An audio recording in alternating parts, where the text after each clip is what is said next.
giants. Mysterious, powerful, and deeply disturbing. 4 verses in Genesis chapter 6 mention beings called the Nephilim, giants unlike anything else in Scripture. And then the Bible moves on, almost without explanation. The Nephilim are one of the most searched mysteries in all of Scripture. Who were they? Where did they come from? And why does the Bible suggest they appeared again after the flood? When human beings began to multiply on the face of the earth and daughters were born to them, the story takes a turn.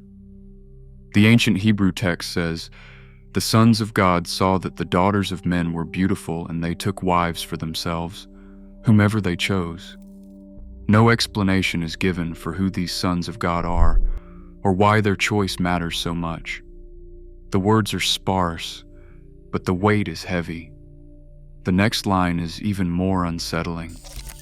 The Lord said, "My spirit shall not strive with man forever, for he is indeed flesh, yet his days shall be 120 years." The narrative is moving toward judgment, but the cause is not fully spelled out. Instead, a single phrase lingers. The Nephilim were on the earth in those days, and also afterward when the sons of God came into the daughters of men, and they bore children to them. These were the mighty men who were of old, men of renown. The Hebrew word Nephilim is left untranslated in most Bibles. Some ancient versions call them giants. The text does not say what they looked like, only that they were there, and that their presence was not limited to the days before the flood. The phrase "and also afterward" stands out, suggesting that whatever happened here, its shadow extended beyond the deluge. The passage closes with a stark assessment. "The Lord saw that the wickedness of man was great in the earth, and that every intention of the thoughts of his heart was only evil continually." In just a few lines, the world moves from multiplication and beauty to corruption and ruin. The Nephilim, the sons of God, the daughters of men, these figures remain undefined, their meaning suspended between the lines, inviting questions that the text itself refuses to answer. 3 main interpretations have shaped the debate over the sons of God and the Nephilim in Genesis, each rooted in ancient sources and offering a different lens on a world unraveling before the flood. The first and oldest sees the sons of God as fallen angels. Ancient texts like 1 Enoch describe the Watchers, celestial beings who defied their place, took human wives, and passed on forbidden knowledge. Their offspring, the Nephilim, were giants whose violence filled the earth. This tradition echoes in Jude and 2 Peter, where angels are punished for abandoning their domain, and fragments from the Dead Sea Scrolls reinforce the link to heavenly beings. Here, the flood answers not only human wickedness but a cosmic breach. A second view, found in rabbinic midrash and Christian commentaries, identifies the sons of God as descendants of Seth, the godly line, and the daughters of men as Cain's offspring. The story becomes one of covenant breakdown. The Sethites intermarry, erasing the line between righteous and wicked. Medieval commentators like Rashi and Ibn Ezra favored this reading, seeing the Nephilim as the result of moral compromise, not supernatural union. A third interpretation draws from ancient Near Eastern kingship.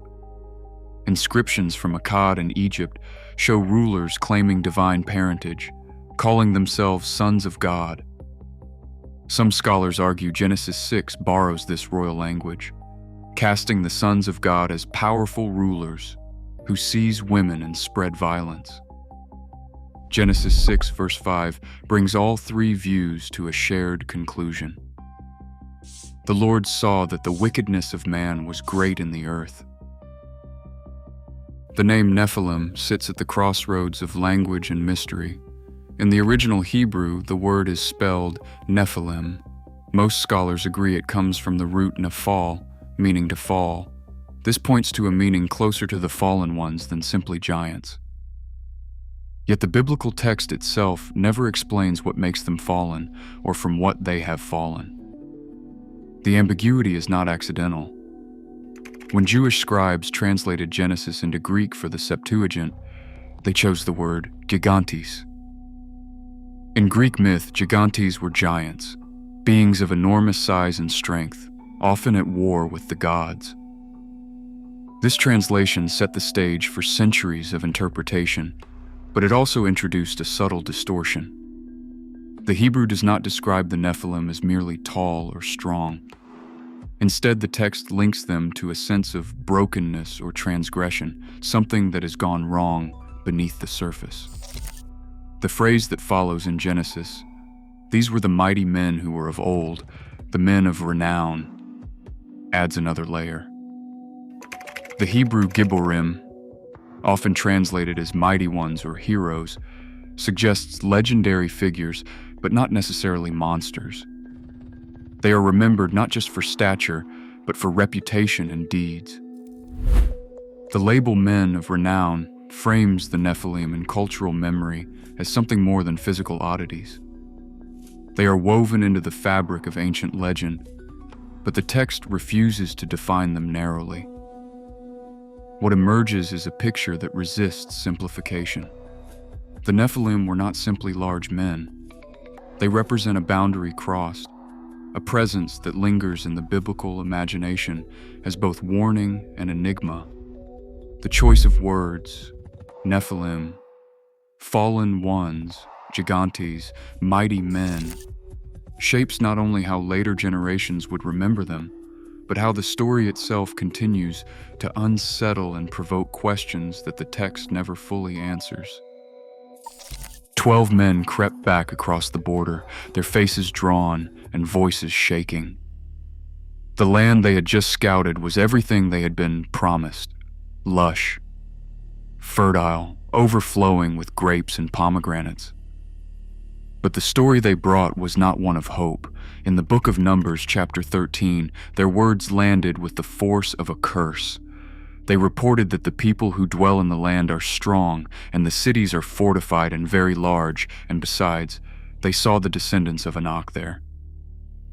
The name Anakim carries weight in the Hebrew text, a people remembered for their size and their reputation. The spies did not speak in measured terms. Instead, they reached for an image that lingers in the imagination. They said they seemed to themselves like grasshoppers, and so they seemed to their enemies. The report spread panic among the Israelites. No one had expected the old stories of giants to walk into their own generation. The text does not explain how such beings could exist after the flood. It simply records the fear, the sense of facing something beyond ordinary human scale. The words of the spies connect the ancient Nephilim to the living memory of Israel. In this moment, the mystery of Genesis, and also afterward, becomes real again, not as legend, but as a living threat. The giants are not gone. Their shadow falls across the land the Israelites are meant to enter. Names bring the giants of ancient Canaan out of legend and into recorded history. Goliath of Gath, towering at 6 cubits in a span, over 9 feet tall by ancient standards, became the symbol of Israel's greatest threat. His armor weighed in shekels, and his spear was likened to a weaver's beam. Goliath's presence in the valley was as much a challenge to faith as to military strength. Yet he was not the only giant remembered.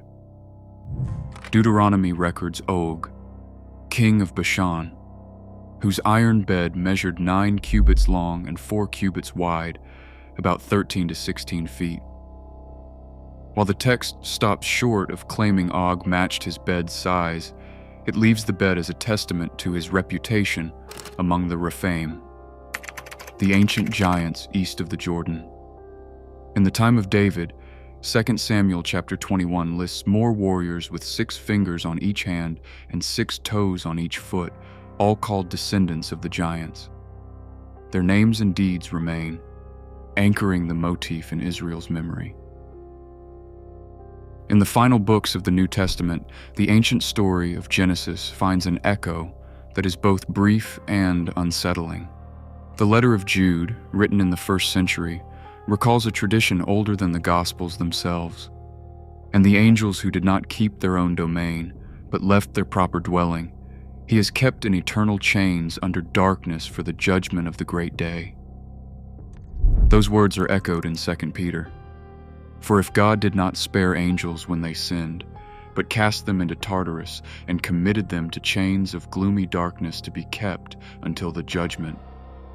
Most scholars believe these passages refer back to the same episode described in Genesis chapter 6, the moment when heavenly beings crossed a boundary and left their appointed place. Early Christian communities, familiar with the Book of Enoch and other writings, understood these lines as a warning. The image is stark. Not only did the world become corrupted, but even the spiritual order was breached.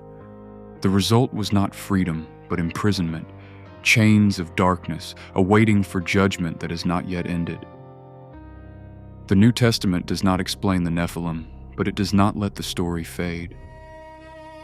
Instead, it carries the mystery forward, binding the ancient warning to the hope and fear of what lies ahead. Beneath the ancient words lies a warning.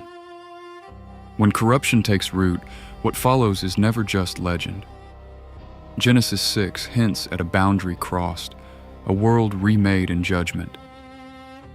That tension between mystery and consequence still shapes how we reckon with evil today. Subscribe for more explorations of biblical mysteries.